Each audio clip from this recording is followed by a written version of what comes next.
आज का हमारा हडूप का टॉपिक है स्कूप। स्कूप क्या होता है? स्कूप एक फ्रेमवर्क है एसडीएफएस का। हडूप का एक फ्रेमवर्क है स्कूप, जिसके थ्रू हम क्या करते हैं, माई सिक्वल ओरेकल का जो डेटा होता है, पुराना डेटा, स्ट्रक्चर डेटा जो होता है, जो टेबल के फॉर्म में होता है, उसको हम कहाँ पे अपलोड करते हैं? हडूप पे।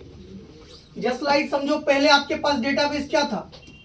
माई सिक्वल ओरेकल। इसका डेटा जो होता है, और अब आपके पास क्या है? HDFS, उसके बाद हाइव है, HBase है। अब आपके मन में आ रहा होगा SDFS तो आप पढ़े हो, हाइव और HBase एक नया टर्म आया। ये आपका हडूप का एक फ्रेमवर्क है जो हम आगे डिस्कस करेंगे इसके बारे में। जस्ट लाइक स्कूप में क्या होता है, स्कूप में इंपोर्ट और एक्सपोर्ट का काम होता है। इंपोर्ट किसको कहेंगे? ये माई सिक्वल से जो हडूप पे एसडीएफएस पे जो डेटा ले जाते हैं, इसको हम बोलते हैं इंपोर्ट। और ये वापस से आपका एसडीएफएस से जो माई ओरेकल में हम डेटा लाते हैं, उसको हम बोलते हैं एक्सपोर्ट। ये दो वर्क हम करते हैं स्कूप में। तो हम क्या करते हैं, स्कूप एक फ्रेमवर्क है, ठीक है। फ्रेमवर्क जस्ट लाइक की जैसे हडूप है। हडूप क्या है? हडूप में डिफरेंट डिफरेंट एक वो कंपोनेंट है, उसी का एक कंपोनेंट आपका स्कूप हो गया, जिसमें हम हडूप में जो है डेटा आपका कोई भी डेटा, जस्ट लाइक की डेटा, कोई भी डेटा यहाँ पे प्रोसेस होता है और सेव होता है। तो पहले जो पहले जो डेटा था, डेटा जो था हमारा, डेटा तीन टाइप का होता है मेनली रूप से। एक होता है स्ट्रक्चर डेटा, दूसरा होता है अनस्ट्रक्चर्ड डेटा, और तीसरा सेमी स्ट्रक्चर्ड डेटा। हम इसको अभी डिस्कस इसलिए नहीं करें कि हम तो आपको बता चुके हैं, पर ओवरव्यू दे देते हैं। स्ट्रक्चर डेटा आपका होता था ओरेकल और माइस्क्यूएल का जो टेबल आप बनाते थे, ये फॉर्म के, इसका जो डेटा होता था, ये आपका स्ट्रक्चर डेटा होता था। जेसॉन फाइल, एसएमएल फाइल, ये जो आपका फाइल है, ये आपका कैसा है? सेमी स्ट्रक्चर डेटा है। और आपके मोबाइल का डेटा, यूट्यूब का डेटा, फेसबुक का डेटा, ये सारा अनस्ट्रक्चर्ड डेटा है। हमारा पुराने डेटाबेस का ये डिस्टिंक्शन था कि उसमें सिर्फ स्ट्रक्चर डेटा ही प्रोसेस होता था। अगर आपने डिफाइन कर दिया टेबल में नेम, और नेम के अंदर आपने इमेज दे देते थे, तो प्रोसेस नहीं होता था। लेकिन ओरेकल हडूप क्या, यहाँ पे कोई भी डेटा प्रोसेस होता है। तो पहले तो हम यहाँ पे ओरेकल और माइस्क्यूएल का डेटा ले जा रहे हैं, तो स्ट्रक्चर डेटा को हम हडूप पे ले जाके वहाँ पे प्रोसेस करेंगे। तो स्कूप क्या हो गया? स्ट्रक्चर डेटा को ले जाएंगे, वहां प्रोसेस करेंगे, और प्रोसेस करने के बाद वापस से वहां से हम किस में ले आएंगे? ओरेकल में, उस डेटा को, ठीक है। तो ये चीज हम स्कूप में देखें ना, इंपॉर्टेंट है एक्सपोर्ट। लास्ट क्लास में हम देखे हुए थे। तो सबसे पहले हम देखते हैं कि माइस्क्यूएल यहाँ पे हडूप में इंस्टॉल है या हमको इंस्टॉल करना होगा। तो इसमें बाय डिफॉल्ट माइस्क्यूएल इंस्टॉल होता है। तो इसको हम कैसे यूज में लेंगे, इस चीज को देखते हैं, ठीक है। इसको यूज में लेने के लिए आप सबसे पहले अपने क्लाउडेरा का टर्मिनल ओपन करोगे। टर्मिनल सबको पता है ना, अभी हम प्रैक्टिकली भी इस चीज को दिखा देंगे। तो टर्मिनल ओपन करके आपको नॉर्मली लिखना होगा माइस्क्यूएल। टर्मिनल ओपन होने के बाद आपका ऐसा सिंबल रहता है डॉलर, यहाँ पे दोगे माइस्क्यूएल, और देन यहाँ पे दोगे यू मतलब यूजर। यूजर में आपको देना है रूट, और उसके बाद यहाँ पे पी का हो गया पासवर्ड। पासवर्ड होता है क्लाउडेरा। तो ये इसको हम आप ऐसे साथ ही हम दे देते हैं क्लाउडेरा, ठीक है। इतना लिखने के बाद उस सिस्टम में आपका ऐसे माइस्क्यूएल का एक आइकन आ जाएगा। उस सिस्टम में ये कमांड वर्क ना करे तो अब इसके लिए क्या बोलेगा? वो आपको बोलेगा रूट परमिशन देने। तो सेम कमांड होगा, इससे पहले आपको सूडो दे देना होगा। sudo mysql root p cloudera। जितने में भी आपका क्लाउडेरा इंस्टॉल है, उसमें माइस्क्यूएल ओपन हो जाएगा। अब माइस्क्यूएल ओपन हो जाएगा तो पहले से कुछ डेटाबेस बना हुआ है, उस डेटाबेस को आपको देखना हो, उसके लिए आप पहला कमांड यहाँ पे टाइप करना, शो डेटाबेस।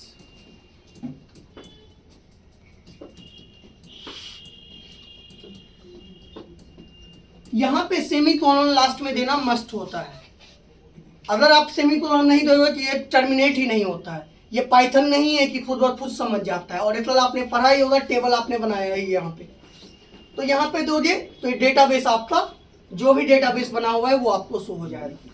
अब जो भी डेटाबेस आपको क्या करना होगा, जिस भी डेटाबेस के अंदर जाना होगा, मतलब उसके अंदर कोई टेबल जो बना बनाया टेबल है उसी को आप देख रहे हो।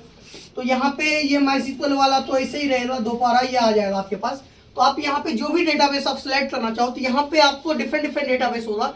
एक आपको रिटेल DB दिखेगा जो ऑलरेडी बना हुआ ही रहता है Hadoop में।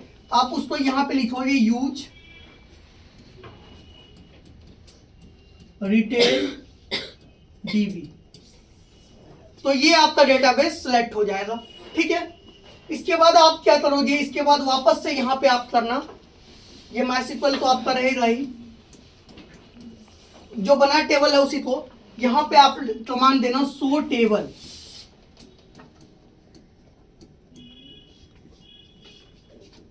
जितना भी टेबल बना हुआ होगा सारा यहाँ पे आ जाएगा। अब उस टेबल को आपको देखना होगा, यहाँ पे आपको जो शो होगा उसमें एक ऑर्डर्स टेबल भी होगा। तो ऑर्डर्स टेबल को MySQL में आप देखने के लिए सिलेक्ट स्ट्रेस फ्रॉम यूज करते हो, तो यहाँ पे आप यहाँ पे दे देना, मान लो यहाँ पे ऑर्डर्स टेबल आपको सब में दिख जाएगा ये बना। यहाँ पे आप दोगे सिलेक्ट स्ट्रेस फ्रॉम ऑर्डर्स।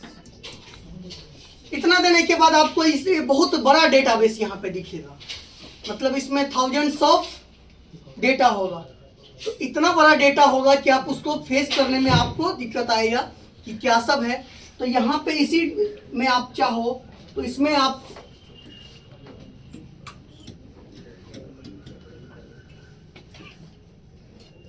क्या कर सकते हो, लिमिट लगा सकते हो।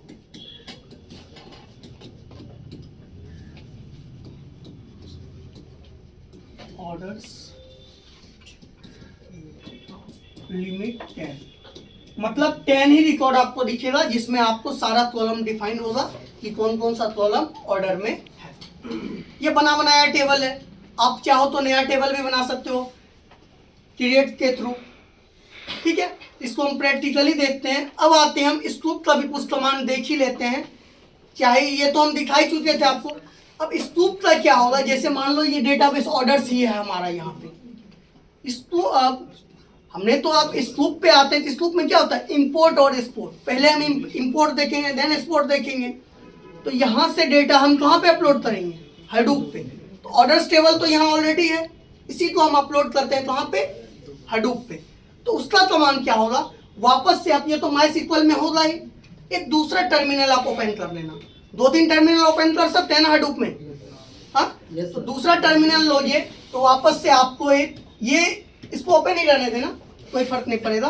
दूसरा टर्मिनल आप ओपन करोगे तो यहाँ पे डॉलर का सिंबल आएगा आपको।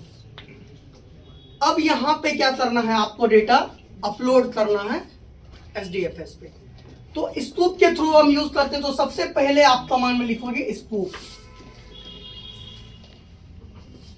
स्कूप लिखोगे और स्कूप के बाद आपका क्या होता है, हम यहाँ पे क्या कर रहे हैं, इंपोर्ट कर रहे हैं। तो यहाँ पे आप दोगे इंपोर्ट, ठीक है। स्कूप के थ्रू हम क्या कर रहे हैं, यहाँ पे इंपोर्ट। अब कनेक्ट करेंगे ना इसको, कनेक्शन किसके, JDBC से पहले ओरेकल का जो पाथ है वो कनेक्शन एस्टेब्लिश करेंगे, उसके बाद ना यहाँ पे देंगे जी। तो यहाँ पे आपको नेक्स्ट कमांड इसी में होगा कनेक्ट, ठीक है। अब कनेक्शन आपका किससे बनेगा, इसको यहाँ पे नीचे लिखे, लाइन लंबा हो जाएगा, तो यहीं पे ले लो, वहां पे नीचे आ जाएंगे। फिर यहाँ पे आप दोगे JDBC। JDBC क्या होता है, पढ़े हो ना जी। MySQL क्या होता है,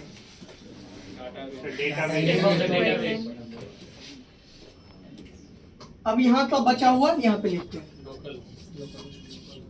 लोकल होस्ट का नाम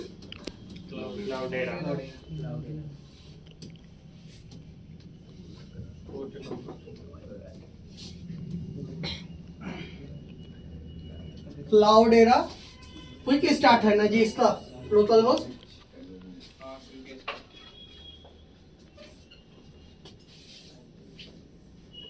यहां पे दिए, ये आपका यहां पे होगा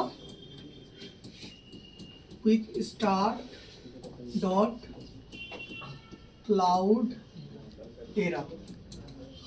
अब यहाँ पे कौन सा पोर्ट नंबर क्लाउडेरा यूज करता है वो हमको देना होगा। तो क्लाउडेरा आपका यूज करता है 3306 पोर्ट नंबर, ठीक है।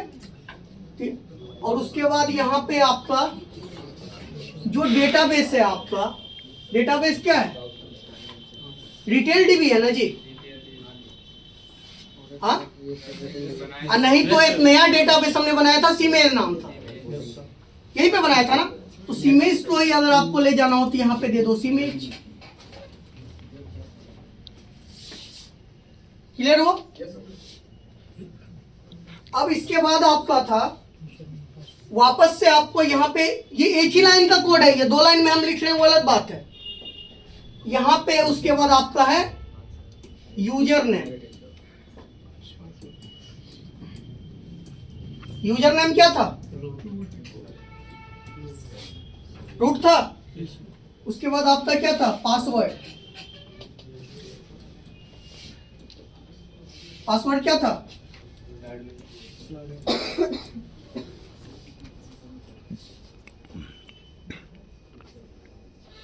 अब यहां पे आपको याद होगा इस इमेज के अंदर में हमने जो टेबल बनाया था, टेबल एम्प्लॉयज इमेज नाम से हमने बनाया था। तो यहां पे दे दो आप टेबल, टेबल का नेम दे दो EMP सीमेज। और यहां पे लास्ट में आपको देना होगा, ये मैप रिड्यूस में स्कूप का कोड रन होता है तो टोटल कितना मैपर हम यूज करना चाहते हैं वो भी लास्ट में देना होगा। तो ये हम M दिए हुए हैं, हम एक ही मैपर को यूज करते हैं। इतना आपका स्कूप का एक लाइन का कोड होगा इंपोर्ट करने का, सीमेज नाम का एम्प्लॉय EMP सीमेज नाम का टेबल वहां पे अपलोड हो जाएगा। अब इसको प्रैक्टिकली देखते हैं। ये तो हमने लिखा, इसमें और भी एप्लीकेशन हम परफॉर्म करा सकते हैं। पहले तो मैपर 1 हम यूज करेंगे। अब इसके बाद हम चाहेंगे कि इसमें, ये तो बाय डिफॉल्ट हमने कहाँ पे ये डायरेक्टरी क्रिएट होगा ये हमने नहीं डिफाइन किया। यहाँ पे ये डेटाबेस जो अपलोड हो रहा है ये कहाँ पे होगा, तो ये अगर हमने टारगेट डायरेक्टरी डिफाइन नहीं किया है तो ये बाय डिफॉल्ट जो आपका सेव होगा, यहाँ से जो डेटा जा रहा है ये आपका सेव हो जाएगा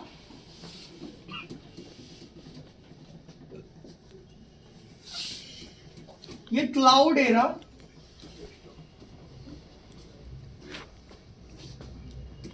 टेम्प,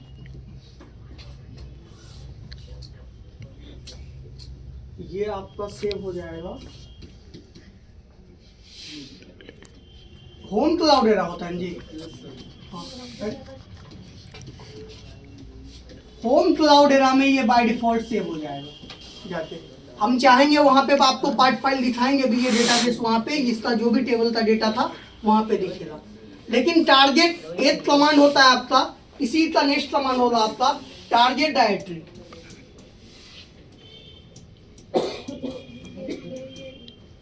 टारगेट डायरेक्टरी में कहां पे ये डेटाबेस हम ले जाके वहां पे रखना चाह रहे हैं हडूप पे, यहाँ पे वो देना होता है। यहाँ पे आपने अगर डिफाइन कर दिया टेम्प के अंदर ऑर्डर्स, और इसको आप डबल कोट, सिंगल कोट या डबल कोट के अंदर देना, तो ये आपका टारगेट डायरेक्टरी, तो ये आपका डेटाबेस जो यहाँ पे इंपोर्ट हो रहा है वो यहीं पे जाके से बोला, यहाँ पे जाके आप। अब कैसे देखा जाता है ये तो आपने पढ़ा है ना, लिस्टिंग करके। ये कमांड आपको ध्यान होगा जो हमने बताया था, हडूप का कोई भी कमांड हडूप FS के थ्रू यूज करते हैं, LS के से लिस्टिंग करते हैं।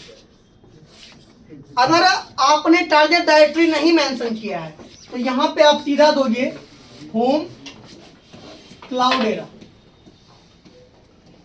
तो यहां पे वो पार्ट फाइल दिखेगा और कैट के थ्रू आप उस पार्ट फाइल को देखते हो।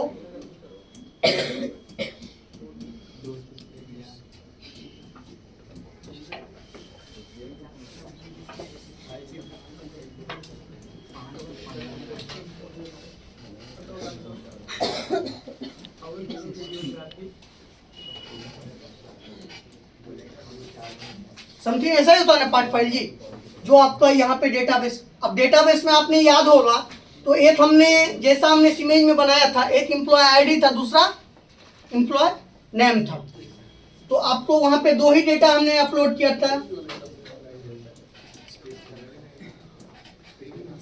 तो ये BCA या XYZ हमने डाला होगा, तो ये आपको डेटाबेस यहाँ पे दिख जाएगा पार्ट फाइल में। और अपने टारगेट डायरेक्टरी दिया हुआ है तो यहाँ पे क्या दोगे, TMP ऑर्डर्स,